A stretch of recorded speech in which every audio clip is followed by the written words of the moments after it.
Hello everyone, welcome to another Odd Commander video. Today, I'm building a cave deck. But what is a cave deck even supposed to be? My goal is to explore the cards that are available to us in the cave strategy and see what options we have for build-arounds, and come out of this with a deck tech for caves. In Magic the Gathering, there are several land subtypes that have strategies and build-arounds that make good use of them. At the very least, most subtypes have some kind of a theme around them that make them cohesively work. For instance, gates are probably the most infamous land subtype because of Maze's End having the ability to win on the spot for having 10 gates present, which is a rather flavorful win, especially back when there were only 10 gates in the game. That number has since expanded to 23, making that win con a more reasonable and less flavorful victory. But the gate strategy has also expanded to include Nine Fingers Keen and other synergistic pieces, so a land subtype can be taken as a strong foundation for a strategy. But we're not here to talk about gates, we're here to talk about caves. Caves were introduced and are almost exclusive to the Lost Caverns of Ixalan set, and if we were trying to break down the themes that these caves share with each other, well, there really isn't one. Caves come in all 5 colors, naturally. There is a common cycle of hidden caves that all enter tapped, tap for a single color, and have a 5 mana ability to sacrifice and discover 4. You would think that discovering would then be a central mechanic of caves from this cycle, but only one other cave has any other mention of discover. We then have 5 other permanents that transform into caves, all of which are in red, green, or black. Brass's Tunnel Grinder is a red artifact that gives us a pretty handy hand refill and transforms after a couple turns of descending, and then the backside is a cave that lets us discover whenever we cast a spell with the mana it produces. This is the single other instance of discover. The other red artifact is Dowsing Device, which gives us a buff, transforms if you have 4 or more artifacts, and then the cave side gives a larger buff and haste if you are playing artifacts. Then there's a black artifact called Tarian's Journal, which can serve as a sack outlet and a draw engine, or let us discard our hand to transform it into a cave that lets us cast creatures from our graveyard. After that, we have 2 enchantments. Grasping Shadows rewards us for attacking alone, and then after 3 times of doing that, we can get some cheap cards. And Twists and Turns makes exploring easier, and then flips when we have 7 lands to a cave that finds us creatures off of the top of our library. As you can see here, we've got a wide variety of effects, and we've only gone through 10 of the 20 caves. The other ones are even more varied than the first ones. Captivating Cave is a mana filter land that can sacrifice and add +1/+1 counters to a creature. Cavernous Maw is a colorless land that can turn into a 3/3 creature if we have enough caves on the battlefield or in the graveyard. Echoing Deeps can copy a land in a graveyard, which is a pretty unique effect. Forgotten Monument turns other caves into mana confluences. Pit of Offerings exiles cards from any graveyard and then lets you tap for mana in any of the exiled colors, so it's kind of an imprinting effect. Promising Vein is just an Evolving Wilds, but it taps for a colorless and the sack ability costs 1. Sunken Citadel taps for a chosen color and then taps for an extra mana if you're using mana for land sources. Sunken Palace is blue and lets you exile 7 from a graveyard to make the mana to copy something that you use the mana on. It's pretty unique, doesn't really fit in well with the rest of the caves, which makes sense since it was one of the 2 caves that was printed in Modern Horizons 3. The other one is Urza's Cave, which you can sacrifice to search for a land straight to the battlefield, which is a pretty helpful card in any deck that cares about lands. And finally, the last card from Ixalan is Volatile Fault. It destroys a non-basic land and replaces with a basic, but it also gives you a treasure token, which is nice. That's all 20 caves that have been printed up to this point, but there are also cards that care about caves. However, there aren't any good payoffs. There are a total of 10 other cards that reference caves from Lost Caverns of Ixalan. Only one of them is in the rare slot, and it's Cosmium Confluence, which potentially puts 3 caves onto the battlefield, but is also a cave animator and enchantment removal. It's pretty good, we'll include it in this deck, and it's not going to be hard to justify adding good effects like this to a land center strategy. but it's not really a payoff. It's probably not going to win us any games. And it's really only playable in a deck that you have a whole bunch of caves in. The same can be said about basically all of the other cards, and in the end, we're only going to include one of those other cards in this cave-centered deck. So, what do we have to work with? The first thing we notice is that most tap for all colors, or no colors, but we do have a skew towards red, green, and black because of the transforming caves.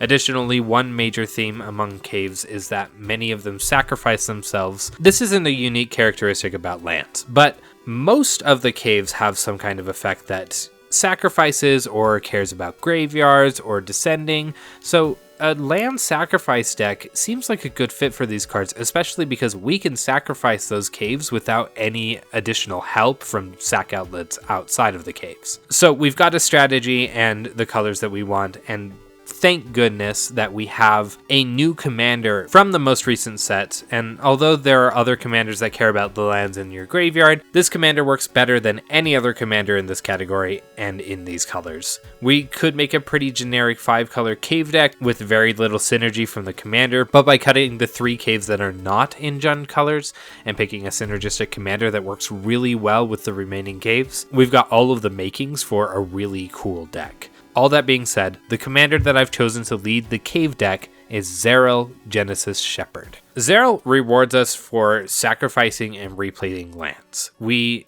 are going to put all 17 eligible cave cards into this deck. That's kind of a restriction on ourselves. Only 12 of these care about the graveyard in some way, and some of them really aren't good in this deck, but we want to see what the deck is like with the maximum number of caves that we can put in there. The payoff from Zerael is that we get +1/+1 counters on things, so we can play into a counter and proliferate strategy as well. The nice thing that separates this from the typical Zerael deck and what you see in the precon is that we don't have to rely on other sack outlets to sacrifice our lands. We're going to focus on lands that can sacrifice themselves, and that opens up a lot of space in the deck for some interactive play and turn it more into a control deck than the typical lands matter deck. I really love this, and I was able to make it a $50 budget build, so let's talk about the rest of the deck. First, let's talk about the cards that care about sacrificing lands or that let us sacrifice lands. A lot of these come from the precon with Zerael, so if you've got this precon, you'll probably recognize some of the beats here. Hearthhold the World Seed is the secondary commander for Zerael. It works great as a sack engine and payoff for the rest of the strategy. Baloth Prime is another new card from the deck. It gives us a sack outlet as well as giving us a creature token whenever we sack a land. Similarly, Evendo gives us a sack outlet and payoff, letting us get a ton of extra card advantage and generate some extra mana. Exploration Broodship is another new card from the deck, and it lets us play extra lands, cast permanents from our graveyard by sacking a land, and that's a fantastic recursion engine for this deck. Dakmar Salvage cares about being in the graveyard, gives us some extra mill capacity in the form of Dredge. Self-mill is just another way to get card advantage in this deck since we're going to be able to play most of the cards that we want to from the graveyard, so this is just a great target for sacrificing. Harrow is a must-have land tutor in this deck. It sacrifices a land to find 2 more. The deck also has Cultivate and Kodama's Reach, but this is the most synergistic ramp piece that we have in the deck. An all-star in any deck that lets you play a bunch of lands from your graveyard is Nahiri's Lithoforming, which lets you sacrifice a bunch of lands you probably used to pay for it, draw that many cards, and then play those lands again from your graveyard. It's a great way to trigger Zerael a bunch of times and get a bunch of card draw. The Gitrog monster is the OG sacrifice commander, and it's still great here, giving us a card every time we sacrifice a land, letting us play extra lands, forcing a sacrifice every turn. And finally, Urg, Spawn of Turg, gets bigger with more lands in your graveyard, has a sack outlet on it, and gives you a Surveil on upkeep. We have a bunch of other cards that care about lands and that help us get lands from our library and graveyard more easily, so let's talk about those. Starting with cards that return lands to add redundancy to our commander, we have Aftermath Analyst, giving us some mill and an option to return all of our lands from our graveyard to the battlefield. In the same vein, we've got Splendid Reclamation and World Soul's Rage that return lands from our graveyard very efficiently. Evolution Witness is the first card that cares about +1/+1 counters being put on it that we'll talk about. We have a bunch of these in this deck, and this one can help us recur any permanent from our graveyard whenever that happens, which includes lands. Ramanap Excavator is simply here as a backup for our commander. Soul of Windgrace gives us land recursion whenever it enters or attacks, and gives us some great options for dumping those lands into our graveyard and getting good effects. Unnatural Restoration gives us a permanent back to hand, and Proliferates, which is one of only a couple of cards that I've included that do so, mostly because not many feed into this graveyard and landfall strategy. Next, let's talk about the cards that help us get more lands, starting with Doomscar Warrior. This is a neat card, and I hadn't really considered it until building this deck. It gives something a counter, which is helpful, and then it helps us dig through the top of our deck for helpful lands whenever it hits something. It's not the craziest card ever, but it is one of the more flexible cards that let us do this specific kind of effect of digging through our deck, and I really like it for that. Oracle of Moldiah is another card I'm surprised to find was pretty budget, and lets us get lands from the top of our deck with ease. And last we have Springbloom Druid, which is just Horror on a creature, and not bad to keep around. We also, of course, have Terramorphic Expanse, Evolving Wilds, and Fabled Passage as pretty budget fetch options. We can only recur these so many times and continue to get lands because we'll run out of basics, but we can sacrifice and replay these triggering our commander as many times as we want, even if we don't have basics. The same goes for Riveteer's Overlook and Twisted Landscape. Next, let's talk about the rest of the cards that synergize well from having a bunch of lands. First is a new card from Edge of Eternities called Allfate's Scroll, a mana rock that gets us a big card draw for 7 mana if we have a bunch of different named lands, which is really not going to be hard in this deck. Bioengineered Future gives us a lander token, then gives us additional counters on ETB if lands entered on the same turn as the things that are entering. Centaur Vinecrasher is a classic landed graveyard card. It's super easy to recur and it gets big fast, making it a huge powerhouse in our deck that's hard to get rid of. In the same vein, Multani Yavimaya Avatar gets really big in our deck and is really hard to get rid of. Druid class lets us play extra lands and gain us some life off of those first 2 levels. Evolution Sage is another one of our proliferate cards. It proliferates on landfall. Mightform Harmonizer can make a really big creature if we have a bunch of landfall triggers in a turn. Even if you just target itself, it only takes 4 landfall triggers to be dealing 64 damage with this thing. Territory Color is an interesting Eldrazi with a landfall trigger that lets us dig for creatures. I really like this because it's pretty unique among landfall triggers, and it helps us fill up the board with more than just lands and help us get more of these payoffs that we've been talking about. And last, we've got Tireless Provisioner, which makes us food or treasure on landfall. We're most likely using this to ramp. Jund is pretty good at a particular brand of hate, which specifically cares about punishing non-creature spells that your opponents play and burning your opponents for not doing the most basic green creature strategy. Since we have some extra room in the deck from not focusing too much on sack outlets for lands, we're going to add some ways to control and punish the board so we can have more time to get value and make sure that we continue to be on top. First, we have Cindervines, which is a classic way to punish your opponents for playing non-creatures and acts as an enchantment or artifact removal if we need to. Emperor of Bones is another great card here. Letting Zerael put +1/+1 counters on this means that we can repeatedly trigger this, so we can exile things from graveyards that we don't want to be there, and then we can recycle them and use them for our own advantage. Green Slime is a fun foretell card that counters an ability of an artifact or enchantment, then it destroys it. Almost definitely there's going to be an opponent that's taking advantage of some enchantment that no one can deal with or really wants to deal with. This deck is really focused on fighting back against that kind of player. Heartwood Storyteller is a cool draw engine that punishes non-creature spell casts, but not too badly since everyone kind of benefits from this, so it's not really going to be a removal magnet.